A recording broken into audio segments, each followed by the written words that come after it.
اس ٹھوس کو اتنا چبائیں کہ وہ محلول بن جائے، اور کھانا اپنے سامنے سے اٹھانا چاہیے، دوسرے کی طرف نہیں، یعنی اور چھوٹا لقمہ چبا چبا کے کھانا چاہیے۔ یعنی یہ کھانے کے آداب ہوتے ہیں۔ کھانا 1 کلو برتن، 1 کلو کا برتن دیگچی ہے، اس میں آپ کلو ہی دودھ ڈال دیتے ہیں، نیچے سے آگ جلاتے ہیں، اس کو بوائل کرتے ہیں، تو صحیح بوائل ہو جائے گا؟ بولو نہیں، جب اس کو ابالا آئے گا تو وہ گر جائے گی۔ اس کے 1 کلو کے لیے 1.5 کلو کا برتن ہونا چاہیے، تاکہ اتنا خالی ہو، اگر اوائل ہو تو کم از کم وہ کور ہو سکے، گرے گا نہیں۔ اب میری کیپیسٹی جو ہے، اگر میں یہاں تک کھانا کھا لیتا ہوں تو پھر وہ کیا بدہضمی ہوگی، جب اوائل ہوگا تو وہ منہ میں آئے گا، یا کہے آئے گی، یا عجیب سا حلق میں تھوڑا بہت آئے گا، سجدہ دینے میں دقت ہوگی، پریشانی ہوگی، غذا اوپر، یعنی آگے پیچھے نہیں پتہ، ماہ مبارک میں پتہ چلتا ہے صبح کی نماز کے لیے۔ اس کا بہتر کیا حل ہے کہ اب بھوک رکھ کے کھانا کھانا، یعنی ابھی بھوک ہو، ابھی میں آدھی روٹی، اسی پونی روٹی کھا سکتا ہوں، اتنا روٹی کم کھائے تاکہ اتنی جگہ بچ جائے، وہ آپ کا کھانا اوبائل ہو سکے اور زود ہضم ہو سکے۔ اگر اوبائل نہیں ہوگا، وہ ابالا آئے گا تو وہ ظاہر ہے حلق کے ذریعے باہر آئے گا، وہ آپ کو ڈسٹرب کرے گا۔ یعنی یہ چیزیں کھانے کے۔ جناب بہلول دانا نام سنو گے؟ بہلول دانا، اکثر لوگ اس کو بہلول دیوانہ کہتے ہیں۔ دیوانے تھے نہیں، وہ دانا تھے اور پاگلوں والے کام کرتے تھے، لیکن نتیجہ دیتے تھے اس کا اچھا۔ مثال کے طور پہ یا کھڑے ہو گئے، ایک چوک میں کھڑے ہیں، وہاں پہ ایک شتیر پڑا ہوا ہے، لکڑی پڑی ہے بڑی سی لمبی سی، ایک طرف سے اٹھاتے ہیں، ظاہر ہے ادھر سے اٹھائیں گے ادھر زمین پہ ہوگی، پھر ادھر چھوڑتے ہیں، ادھر اٹھاتے ہیں کندھے پہ، ادھر زمین پہ آ جائے گی۔ تو وہ کسی نے کہا یہ کیا کر رہے ہیں؟ وہ کہتا ہے میں دین کو اٹھاتا ہوں دنیا گر جاتی ہے، دنیا کو اٹھاتا ہوں دین گر جاتا ہے۔ یہ پاگل تو نہیں تھے نا، پاگل پن بنایا ہوا تھا، اصل دانائے آل محمد تھے، وہ اس میں تبلیغ کرتے تھے۔ وہ جنید بغدادی ہمارے برادران اہل سنت کے بہت بڑے مرشد پیر ہیں، بغداد کے رہنے والے۔ وہ کہتے ہیں کہ آج میرا دل مرید آئے، مریدوں سے کہتے ہیں میرا دل کر رہا ہے بہلول سے ملیں۔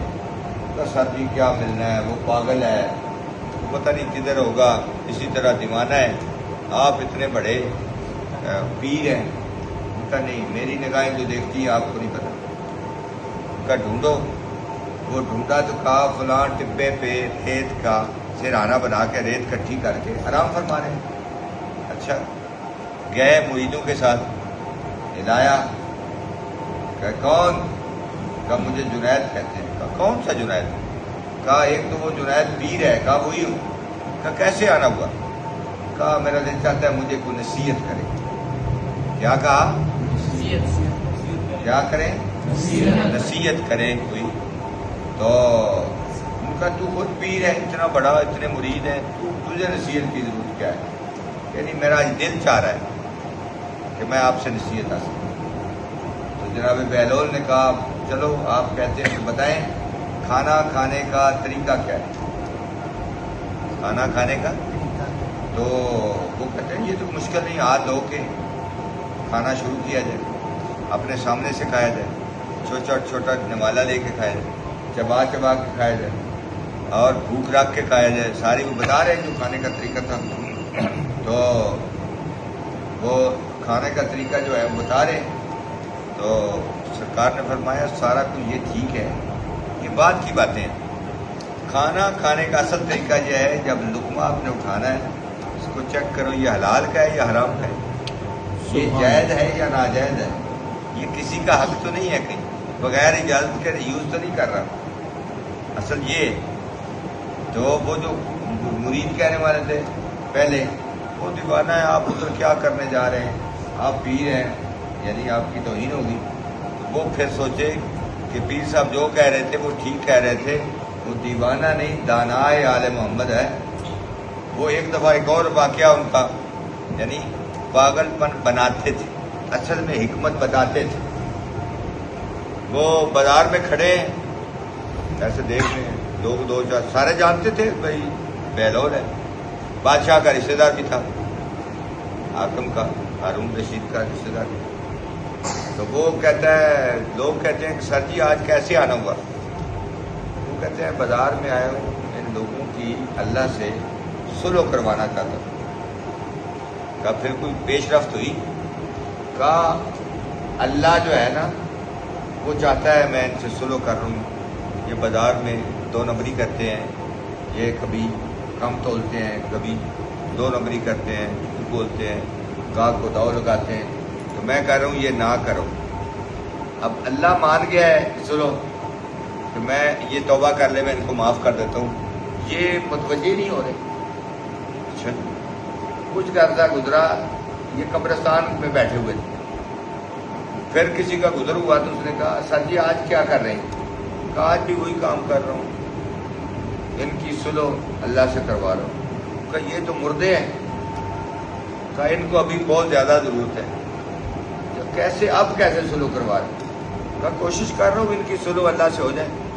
تو کہا پھر پیش رفت ہوئی؟ کہا پیش رفت یہ ہوئی ہے، اس وقت بازار میں اللہ مانتا تھا، یہ نہیں مانتے تھے، اللہ کہتا تھا میں معاف کروں، یہ توجہ نہیں دیتے۔ تو آج کیا ہوا؟ کہا آج یہ منتیں کر رہے ہیں ہمیں معاف کر دو، آج اللہ نہیں مان رہا، یہ کہہ رہے ہیں کہ قبروں میں ہمیں معاف کر دو، ہم نے جو کیا ہے ایک دفعہ معاف کر دو زندگی، پھر ایسا نہیں کریں گے۔ اب اللہ کہتا ہے آپ کا وقت گزر گیا، یعنی اب یہ گڑ گڑا رہے ہیں، رو رہے ہیں قبروں والے، اللہ کہتا ہے اب آپ کو عذاب آئے گا۔ بہتر نہیں ہے کہ کام وہ کیا جائے جس سے اللہ معافی دے اور ہم معافی کے طلبگار ہوں، کہ پریشانی نہیں ہوگی۔ وہ موقع اللہ نہ دکھائے جس میں ہم کہیں معاف کر دے اور اللہ کی طرف سے آواز آئے کہ اب میں نے معاف نہیں کرنا، وہ وقت گزر چکا ہے۔